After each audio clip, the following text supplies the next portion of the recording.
గ్రంథం 8వ అధ్యాయం. మరియు ప్రభువైన యెహోవా దర్శన రీతిగా వేసవికాలపు పండ్ల గంప ఒకటి నాకు కనపరిచి, ఆమోసు, నీకు కనబడుచున్నదేమని నన్ను అడగగా, వేసవికాలపు పండ్ల గంప నాకు కనబడుచున్నదని నేనంటిని. అప్పుడు యెహోవా నాతో సెలవిచ్చినదేమనగా, నా జనులకు ఇశ్రాయేలీయులకు అంతము వచ్చేయున్నది. నేనికను వారిని విచారణ చేయక మానను. ప్రభువైన యెహోవా సెలవిచ్చున్నదేమనగా, మందిరములో వారు పాడు పాటలు ఆ దినమున ప్రలాపములగును, శవములు లెక్కకు ఎక్కువగును, ప్రతి స్థలమందును అవి పారవేయబడును. ఊరకుండుడి.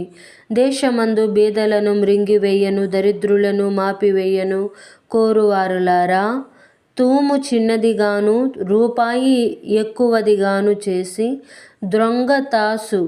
దొంగత్రాసు చేసి మనము ధాన్యమును అమ్మునట్లు, అమావాస్య ఎప్పుడైపోవునో మనము గోధుమలను అమ్మకము చేయునట్లు, విశ్రాంతి దినము ఎప్పుడు గతించిపోవునో అని చెప్పుకొను వారలారా, దరిద్రులను వెండికి కొనునట్లును, పాదరక్షలనిచ్చి బీదవారిని కొనునట్లును, చచ్చు ధాన్యమును మనము అమ్ముదము రండని, విశ్రాంతి దినమెప్పుడైపోవునో అని చెప్పుకొను వారలారా, ఈ మాట ఆలకించుడి.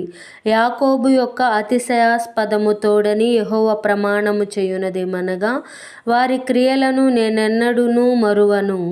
ఇందును గూర్చి భూమి కంపించదా? దాని నివాసులందరూ అంగలార్చరా?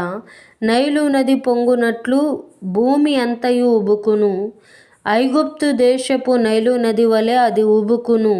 మిస్రాయిము దేశపు నది వలె అది అణిగిపోవును. ప్రభువైన యెహోవా సెలవిచ్చినదేమనగా, ఆ దినమున నేను మధ్యాహ్న కాలమందు సూర్యుని అస్తమింపజేయుదును, పగటి వేళను భూమికి చీకటి కమ్మజేయుదును. మీ పండుగ దినములను దుఃఖ దినములుగాను, మీ పాటలను ప్రలాపములుగాను మార్చుదును. అందరినీ మొలల మీద గోనెపట్ట కట్టుకొనజేయుదును. అందరి తలలు బోడి చేసేదను. ఒకనికి కలుగు ఏకపుత్ర శోకము వంటి ప్రలాపము నేను పుట్టింతును. దాని అంత్య దినము ఘోరమైన శ్రమ దినముగా ఉండును.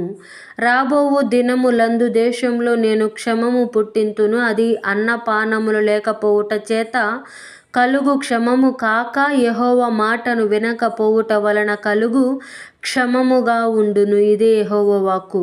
కాబట్టి జనులు యెహోవా మాట వెదకుటకై ఈ సముద్రము నుండి ఆ సముద్రము వరకును, ఉత్తర దిక్కు నుండి తూర్పు దిక్కు వరకును సంచరించుదురు గాని అది వారికి దొరకదు. ఆ దినమందు చక్కని కన్యకులను యవ్వనులను దప్పి చేత సొమ్మసిల్లుదురు.